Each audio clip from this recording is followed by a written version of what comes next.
사도신경으로 신앙 고백하시겠습니다.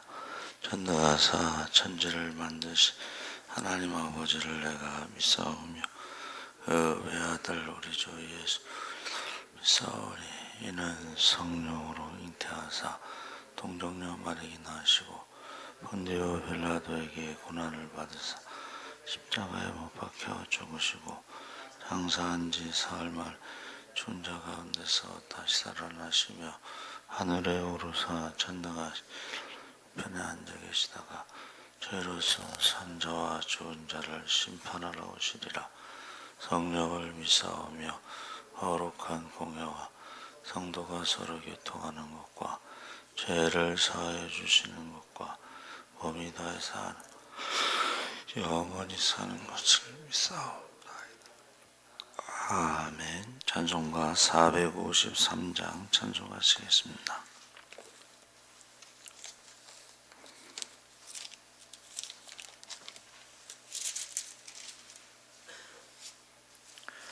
찬송가 453장 찬송하시겠습니다.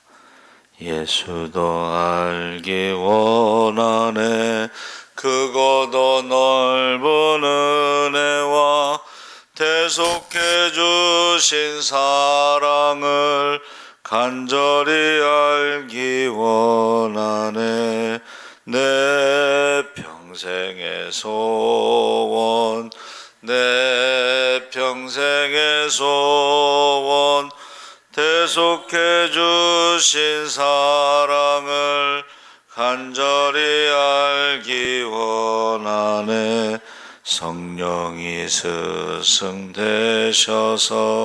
진리를 가르치시고 거룩한 뜻을 깨달아 예수를 알게 하소서 내 평생의 소원 내 평생의 소원 대속해 주신 사랑을 간절히 알기 원하네 성령의 감화 받아서 하나님 말씀 배우니 그 말씀 한 절 한 절이 내 맘에 교훈되도다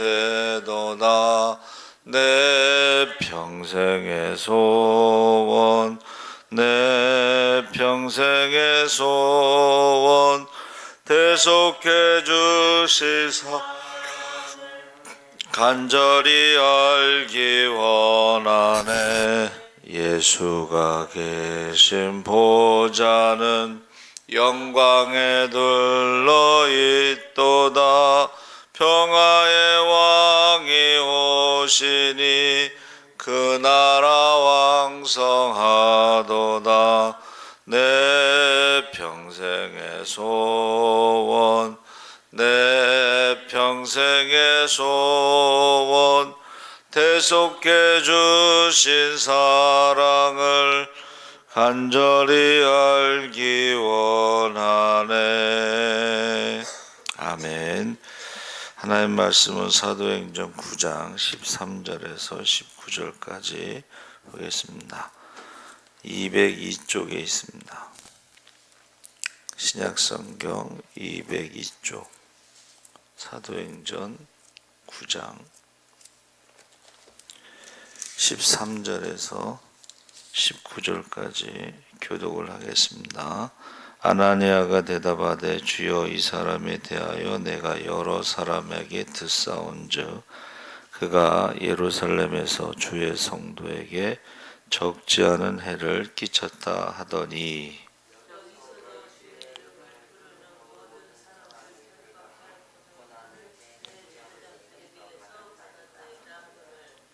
주께서 이르시되 가라 이 사람은 내 이름을 이방인과 임금들과 이스라엘 자손들에게 전하기 위하여 택한 나의 그릇이라.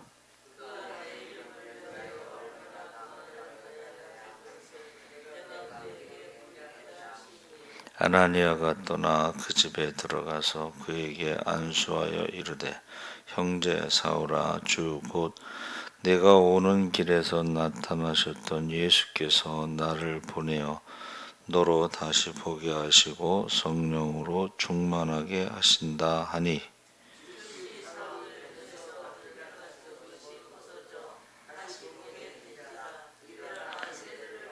함께 읽겠습니다. 음식을 먹음에 강건하여 지니라. 아멘. 할렐루야. 좋은 아침입니다. 잘 오셨습니다. 오늘은 사울의 두 번째 환상이라는 제목으로 말씀을 나누려고 합니다. 베드로가 고넬료와 함께 환상을 보고 순종해서 만나게 되죠. 그래서 이방인에게 복음을 처음 전했는데 성령이 강림했습니다.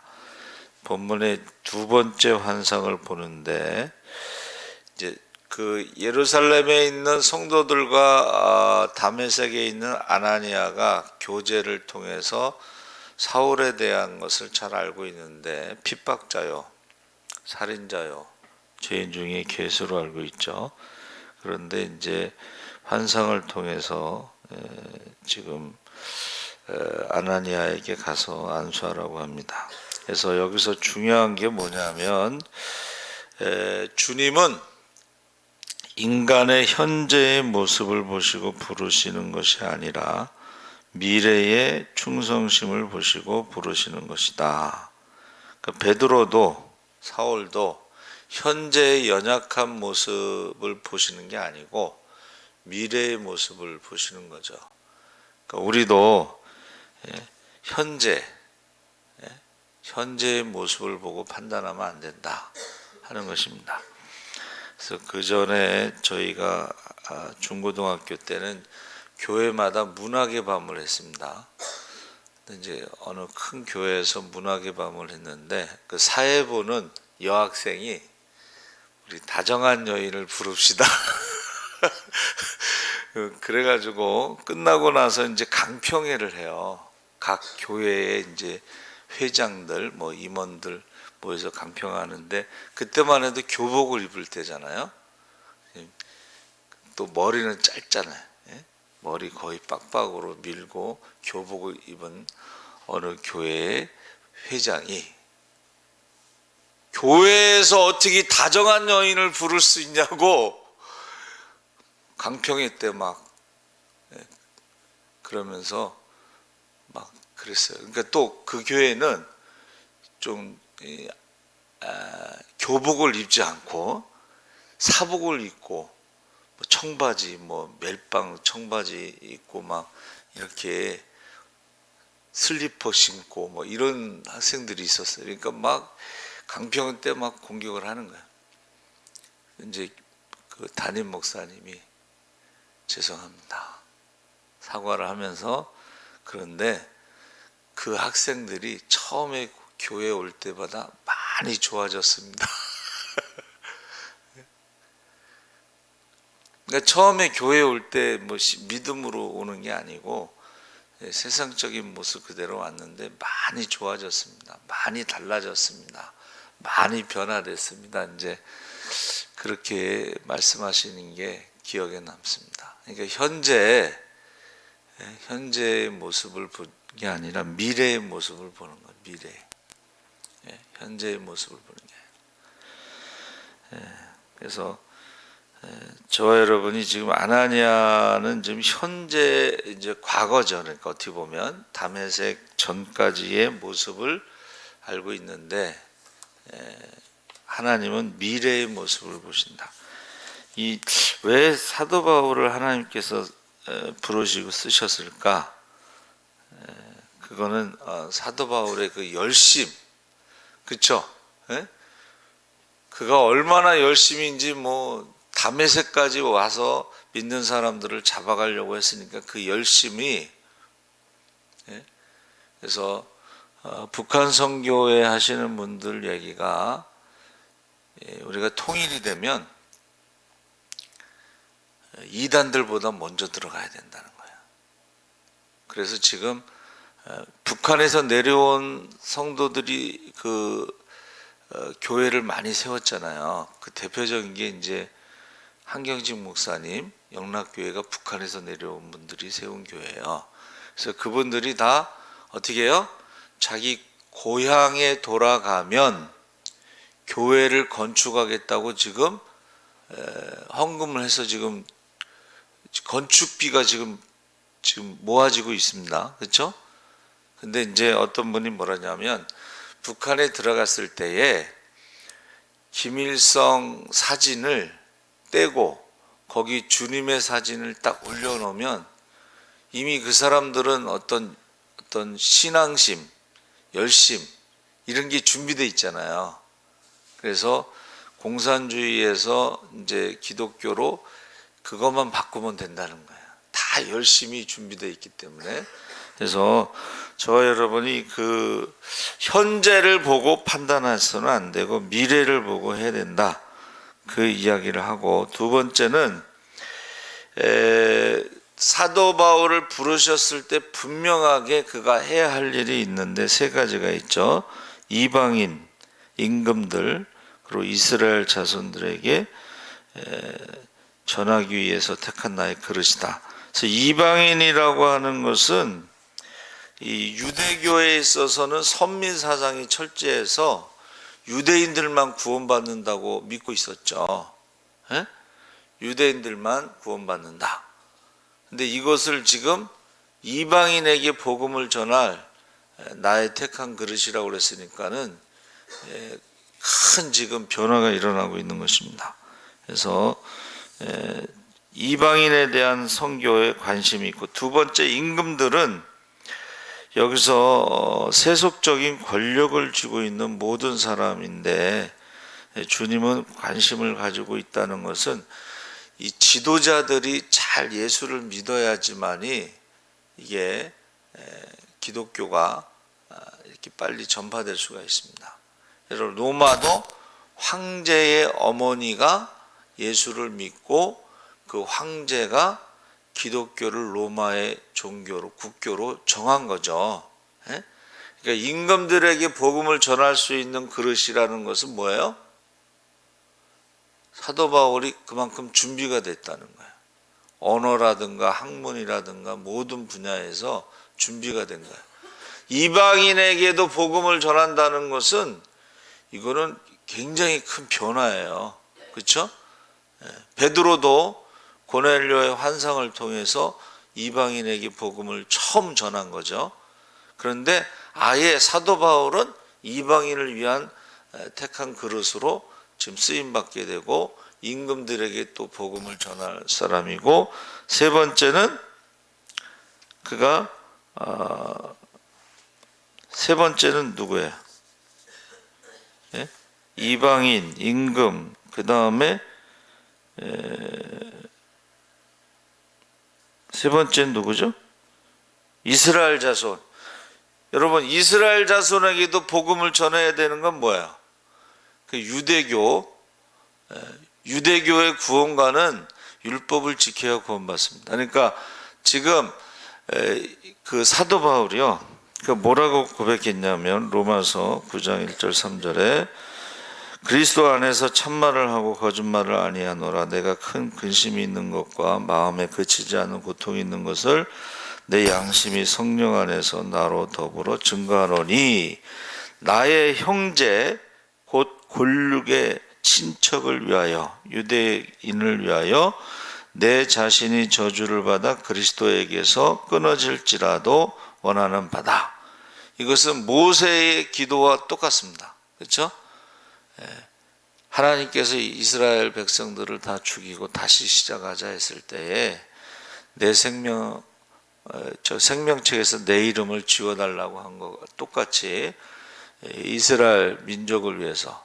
그래서 바울의 그 선교 원칙 중에 하나가 유대인, 이방인, 이렇게 유대인들이 듣든지 안 듣든지 먼저 유대인에게 복음을 전하고, 그렇죠. 왜 그러냐면 흩어져 있는 그 회당에 가서 유대인들에게 복음을 전했죠. 그러니까 예루살렘에 있는 유대인들은 이제 베드로 중심으로 복음을 전하고, 흩어져 있는 유대인들은 회당 중심으로 모이는데 가서 회당에 가서 복음을 전했죠. 그리고 그들이 복음을 받지 않으면 그 다음에 이제 이방인에게 가서 복음을 전한 거죠. 그래서 지금 핍박자여 살인자였던 그 사울에 대해서 지금 이방인을 위한 그릇이라고 그래서 이방인과 임금들과 이스라엘 민족의 복음을 전할 자로 지금 그를 부르신 것입니다. 그래서 나의 택한 그릇이라고 했을 때 이 그릇은 사람을 표현하는 것이죠. 그래서 사람 일꾼을 말하는 것인데, 이제 우리가 그릇이 크다 그러면 사람이 이렇게 도량이 넓어 갖고 이렇게 사람들을 품고 받아주는 거죠. 그래서 저와 여러분이 우리는 현재를 봐서는 안 되고 미래를 봐야 되겠다. 그래서 16절에 그가 내 이름을 위하여 해를 얼마나 받아야 할 것을 내가 그에게 보이리라. 이 말은 이방인에게 복음을 전하는 게 이게 얼마나 힘든 일이라는 것을 알려주는 거예요. 그렇죠? 지금 선교사들이 나가서 복음을 전하죠. 하루에 30명씩 순교한다고 그러고 이제 기도하는데, 이 이슬람 지역이라든가 이 불교권이라 이런 데 가서 복음을 전하는 것은 핍박이 있다는 것을 말해주고 있습니다. 그래서 사울의 그 고통 가운데서도 끝까지 그의 길을 달려가는데 나중에 이제 순교를 하게 되죠. 그래서 이제 17절에 아나니아가 떠나 그 집에 들어가서 안수하여 가로되 형제 사울아, 내가 오는 길에서 나타나신 예수께서 나를 보내어 너로 다시 보게 하시고 성령으로 충만하게 하신다고 안수를 하죠.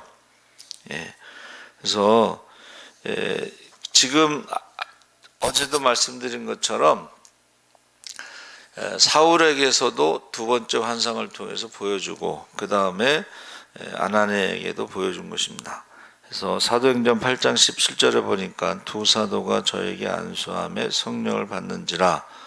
이 말은 이제 사마리아의 그 빌립이 가서 전도했을 때 병도 고치고 귀신도 쫓았는데 성령을 받았느냐 이렇게 확인하죠. 그래서 성령을 받지 않았다 했더니 베드로와 요한 두 사도를 보내서 안수할 때 성령을 받게 됩니다.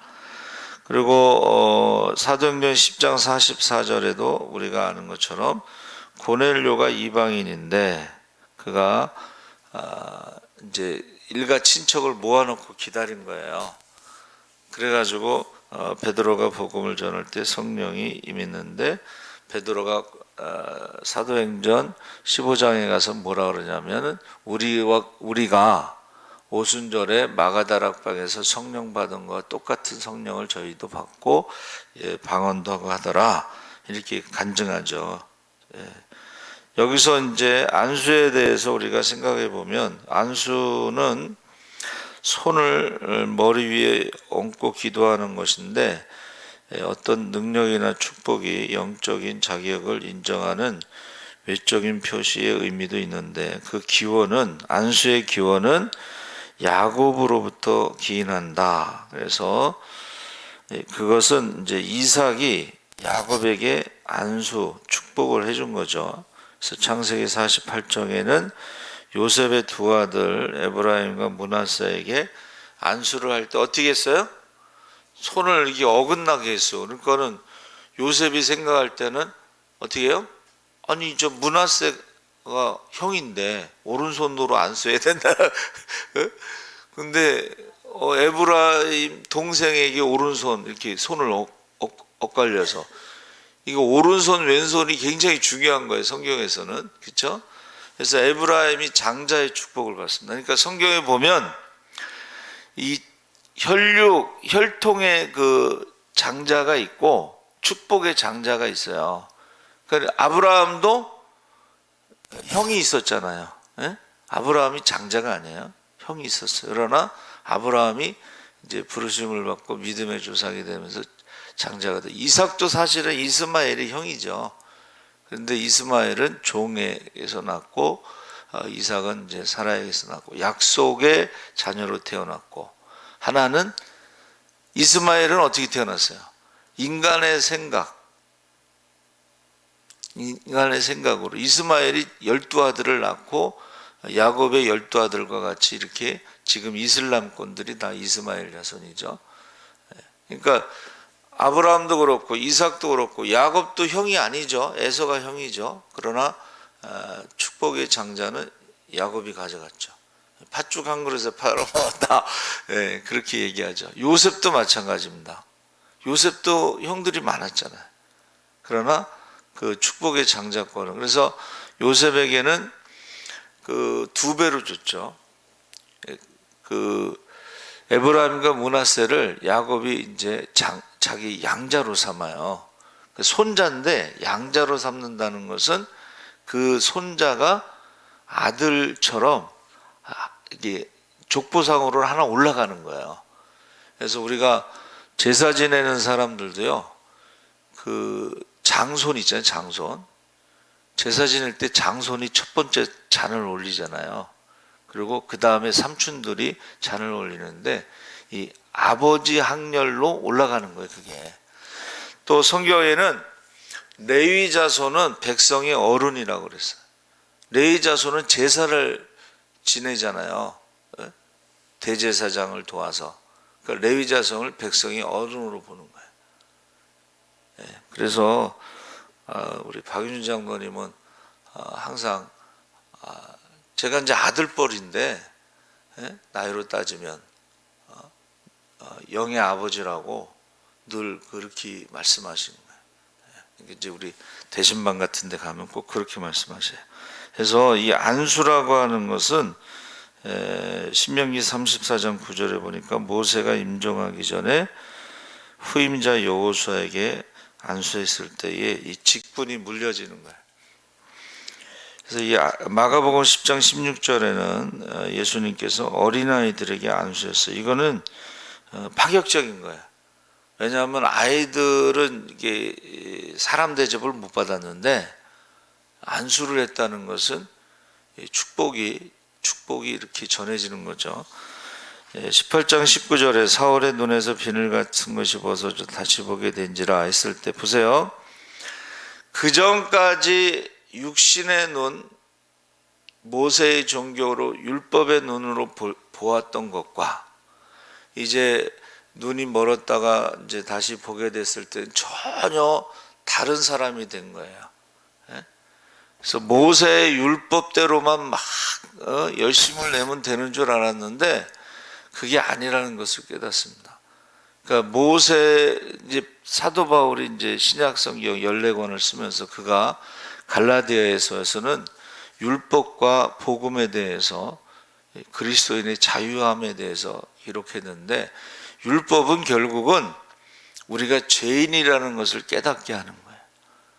그러면 우리는 하나님의 은혜가 필요하다. 그것을 우리가 알고서 기도를 하죠. 그래서 우리가 회개하고 이제 다른 사람이 되는 거예요. 그래서 지금 사도 바울은 핍박자여 살인자여 죄인 중에 괴수였다가 이제는 어떻게 해요? 복음 전도자로 전혀 다른 사람으로 변화가 된 것입니다. 그래서 어제 우리 날 때부터 소경이라는 제목으로 말씀을 나눴죠. 11시 예배 때.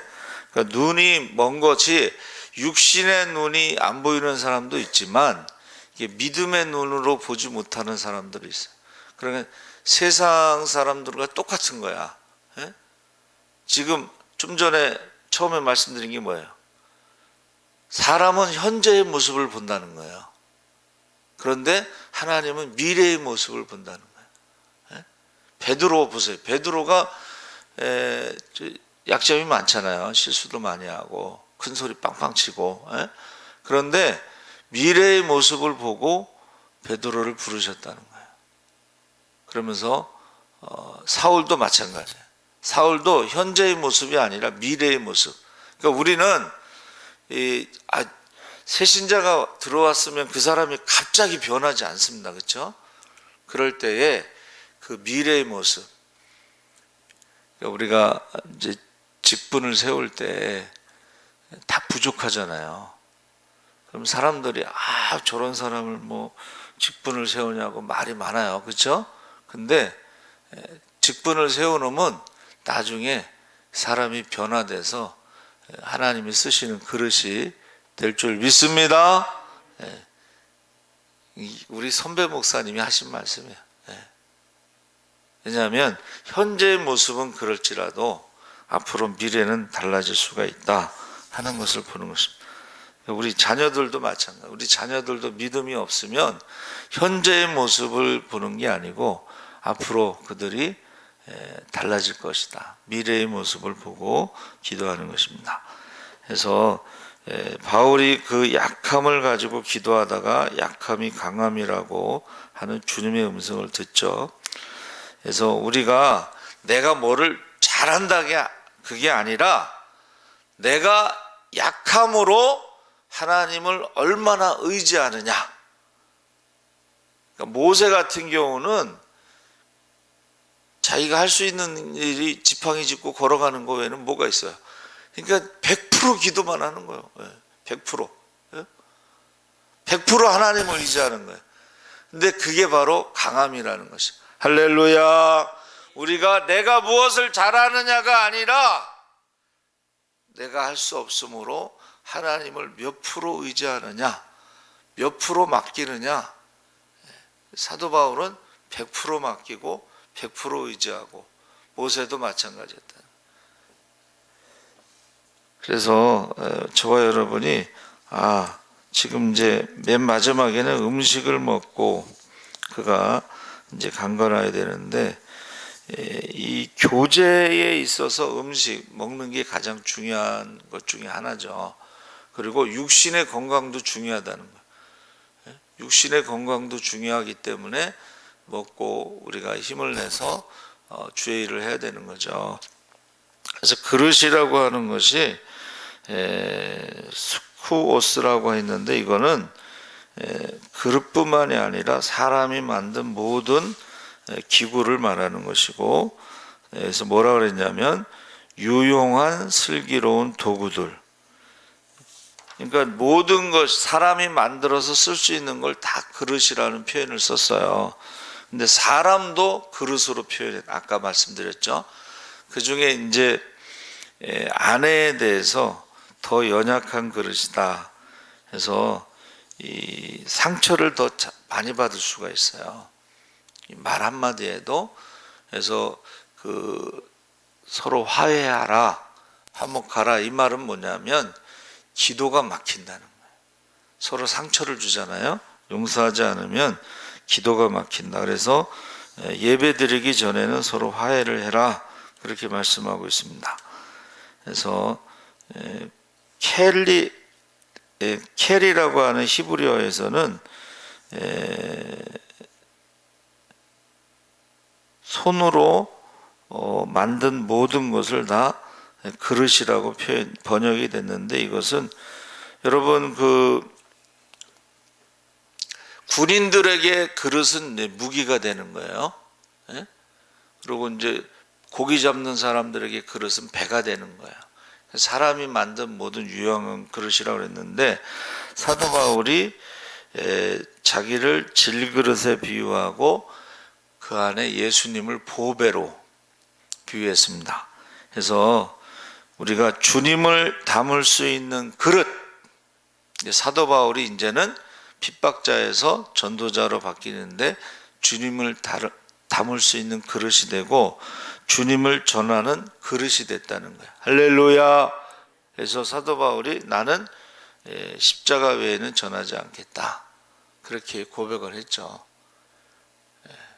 우리가 사순절에 주님을 담을 수 있는 그릇이 되시고 주님을 전할 수 있는 그릇이 되기를 주의 이름으로 축원합니다. 살아계신 하나님 아버지 감사합니다.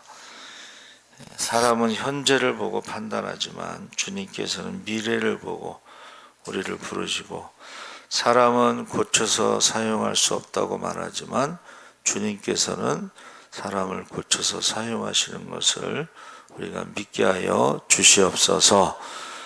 그래서 우리가 정말 주님이 쓰시기에 합당한 그릇, 깨끗한 그릇, 큰 그릇으로 쓰임받게 하여 주시옵소서. 감사하며 예수님의 이름으로 기도합나이다. 아멘. 하늘에 계신